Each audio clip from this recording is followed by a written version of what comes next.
Okay guys, hello, what is up? Welcome back to my channel. I am shooting at a different time of day. Usually I shoot 10 o'clock in the morning and it is 3 o'clock in the afternoon right now. So usually the sun is coming in from over there, but it's coming in from over here. So I think the lighting's okay. We're gonna see. So I've got my notes right here, and if you guys follow me on Instagram, then you know what this YouTube video is. Actually, if you read the title, then you know what this YouTube video is. In this video, I wanna talk to you guys about creating paid products, how I created my paid products, how I price them, how I sell them, the platforms that I use, and then I asked you guys some questions on Instagram as well, or I asked you guys to ask me questions on Instagram. So I have some questions that I wanna answer from you guys in this video as well. So I hope you guys like this video and find it helpful while you're at it. Just like this video already, make sure you subscribe to my channel, and let's just go ahead and get into it.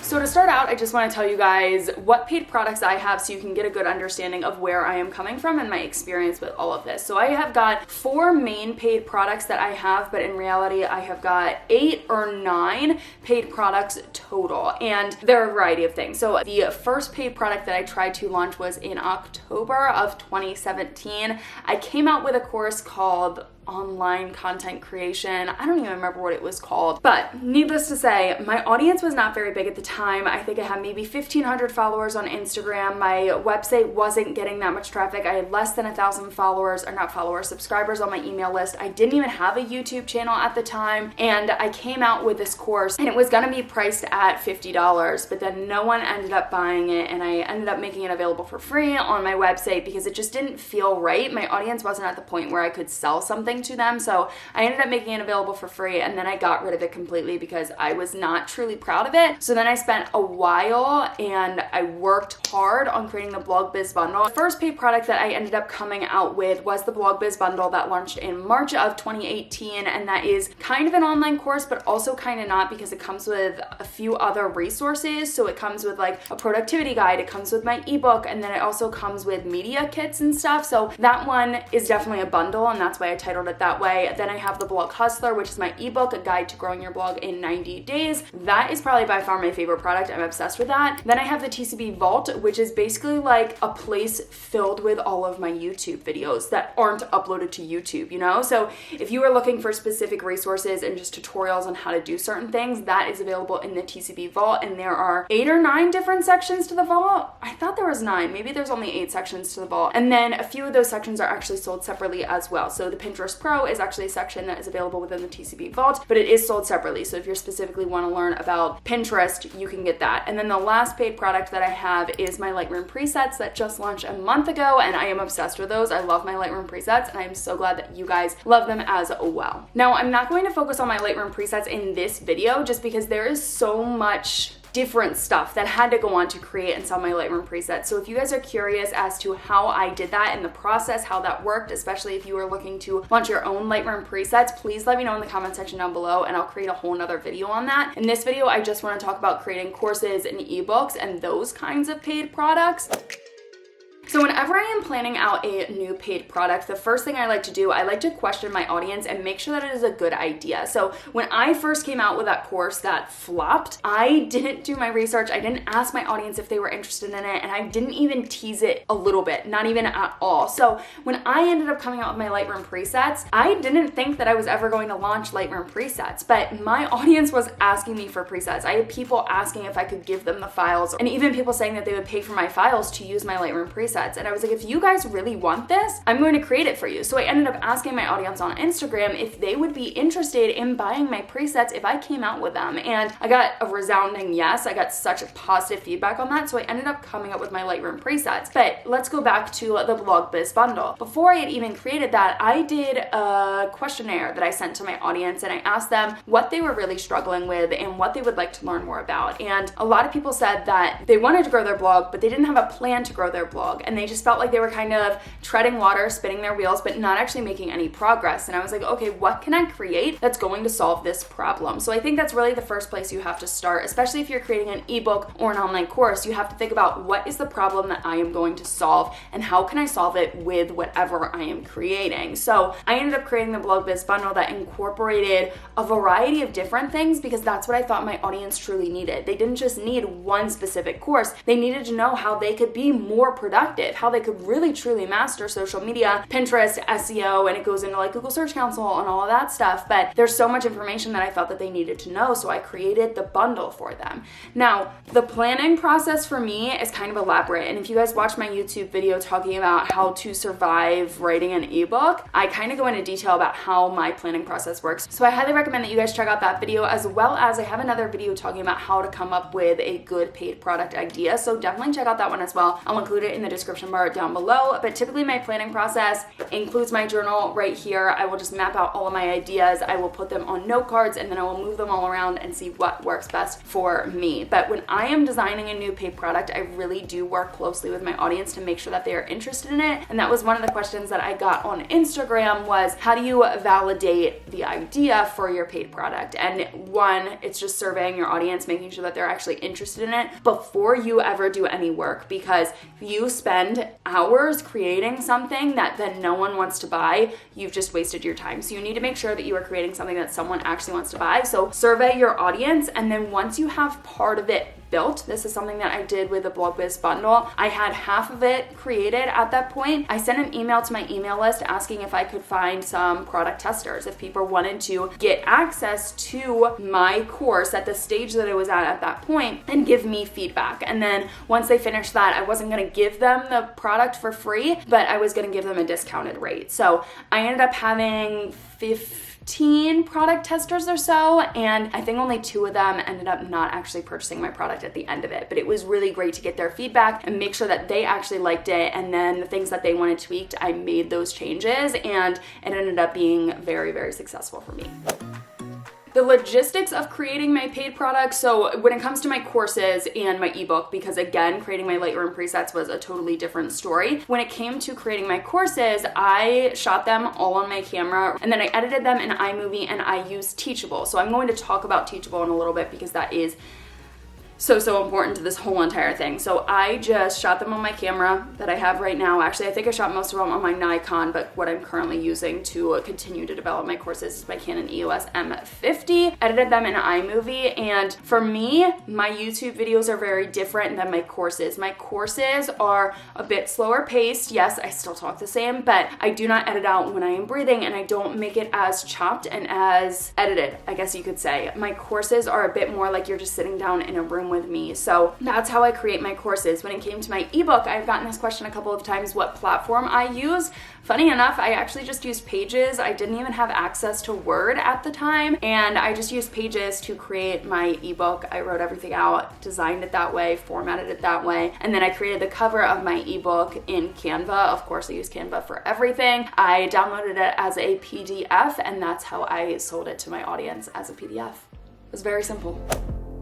So now I feel like we really have to talk about Teachable, because all of this doesn't make sense without Teachable. So if you guys are a member of my TCB Courses platform, I do have a courses website. It's called tcbcourses.com. That is through Teachable, and I actually sell all of my products through Teachable, and I want to talk about selling through Amazon with Kindle, because I do have a Kindle version of my ebook compared to Teachable, because the pricing there is insane. And I also got a couple of questions about, do I think my pricing is too high? How much do I charge for my courses in my ebook and all of that stuff? So I do use Teachable to sell all of my paid products. That means my courses, my ebook, as well as my Lightroom presets are all sold through Teachable. And the main reason that I did this is because I was already paying for Teachable. I'm paying about $42 a month, I think it is. There's like some change in there because of tax, but I think it's about $42 a month for Teachable. And when I was looking to sell, especially my ebook, I thought I was going to sell it through a different plugin or platform available through my website. I realized that I was going to have to end up paying more money, and that just didn't really make that much sense to me at that point in time. So I figured, since I was starting to understand the Teachable platform, I realized that you can have people download files through Teachable. So I was like, if I just make a course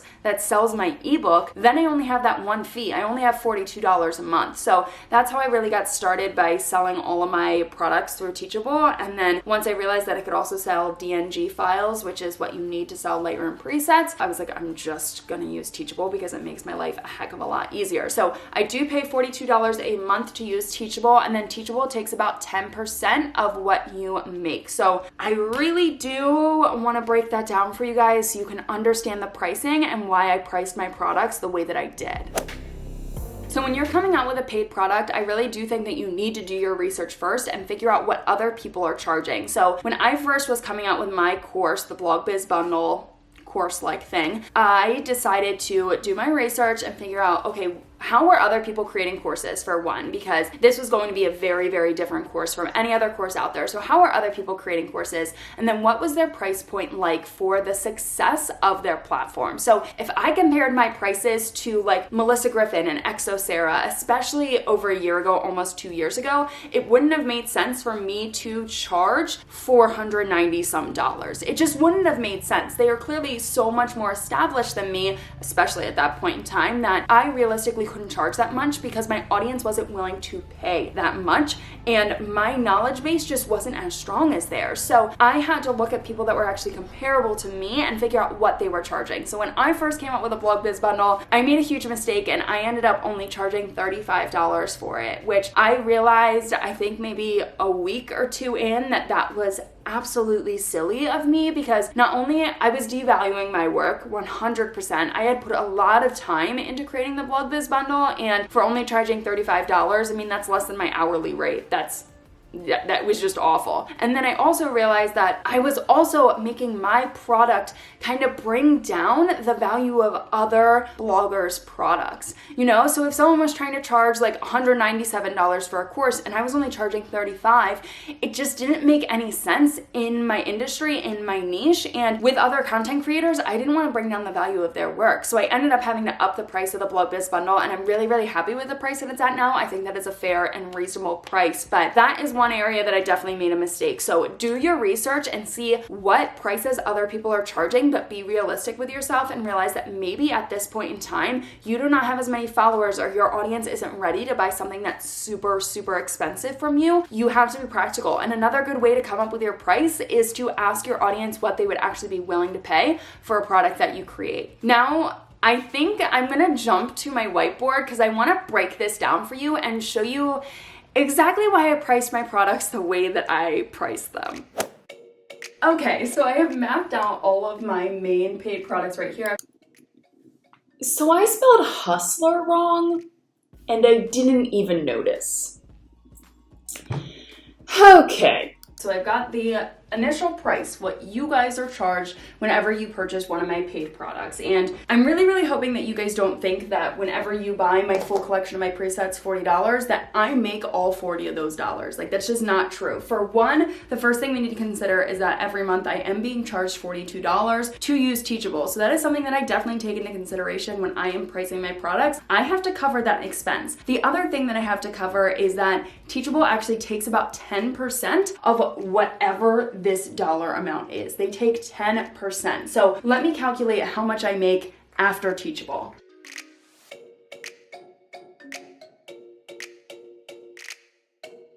Okay, so after Teachable on all of these, the bundle, I've lost $10. The Blog Hustler, I've only lost $2. The Vault, I've lost $25, and then my presets, I've only lost $4. Really not bad. But then you have to think about your taxes, and this is actually gonna be, I think, the next video that I am going to upload. Let me know if you guys would be interested in that video, but I wanna talk about managing money and how to deal with taxes as a small YouTuber or blogger. But I have to take into consideration taxes, because unlike a typical paycheck that you would receive from a normal job, they take the taxes out for you. So you don't really even see your taxes unless you do pay attention to it, but most of the time, a lot of people don't pay attention to it. It's like the money you receive is the money you get to keep. Where being a blogger and a YouTuber, just a business owner in general, you have to pay taxes. So it's not like I'm just profiting $36. I actually have to save about 20 to 30% for my taxes. So let's say I'm gonna calculate if I saved 20% for my taxes, how much would actually be money put in my pocket that I get to keep. Okay, so I put these on the side just so you guys can refer to it in reference, but the bundle. So I'm selling it for $97, but the money in my pocket is $69. And if you really, really think about how much time I spent on the bundle, the average value that I like to say of my time is $75 an hour. And I spent way more than an hour creating this. The Blog Hustler, I'm making about $15. The Vault, originally priced at $250, I am only making $179. So you really have to think about just blows my mind. Okay, my presets selling for $40, I am making about $28. So when you are pricing your product, you don't want to think about, oh, this is all just money in my pocket, because it's not. It's not just money in your pocket. Plus, I didn't even take into consideration, again, that $42 fee that I am charged every single month for Teachable, because that alone, if I only make, let's say, one Blog Biz bundle sale for a month, I am only making about $25, and that's it. $25 because of what I am charged for Teachable. So this is definitely something I need to take into consideration. But while I am standing here with you guys, I just want to bring up one thing. So my ebook, The Blog Hustler, is sold for $21 on Teachable. I am making about $15 in total for this book, and that is after taxes. Now, my ebook is also available on Amazon. I made that possible this year, which I was really, really excited to be able to sell my ebook on Amazon as a Kindle version. But I secretly kind of hope that more people buy it through Teachable than with Amazon, because the pricing is the same. I didn't want to change the pricing because I didn't want to deter people from buying my ebook in general. So I kept the pricing the same. It's still $21 on Amazon. But the thing is, I actually only make $7 per sale on Amazon. And then when you take away taxes, which taxes for $7 is a joke, but it's like I'm making $5 or $6 for one ebook, compared to here, even before taxes, I'm making $19. I'm making $12 more. So honestly, that's one of the reasons why my ebook is still available for sale through my courses platform, is because at the end of the day, I am making more money, and I truly do need to make money to survive, to be able to do this full time. There is seriously so much that goes into creating a paid product, whether that's a course, an ebook, a Lightroom Presets. I mean, designing your sales pages, creating your funnels. Oh my goodness, creating your funnels, making sure you have all the promotion on your website, doing your email launch, doing Instagram launch. I mean, all of that stuff, creating content, making sure that you're talking about it on your website as well as Instagram and all your platforms ahead of time to build up the hype so then people are ready to buy it. There's really a lot that goes into creating a digital product. So if you guys would like to see more videos like this, please let me know in the comment section down below, and I will definitely get those created for you guys. Or if you just have specific questions about creating an online product, let me know in the comment section down below and I will get back to you guys as well. But that is it for this video. I really hope you guys liked it and find it helpful. If you did, make sure you give it a thumbs up and subscribe to my channel down below, and I'll see you guys later. Bye guys.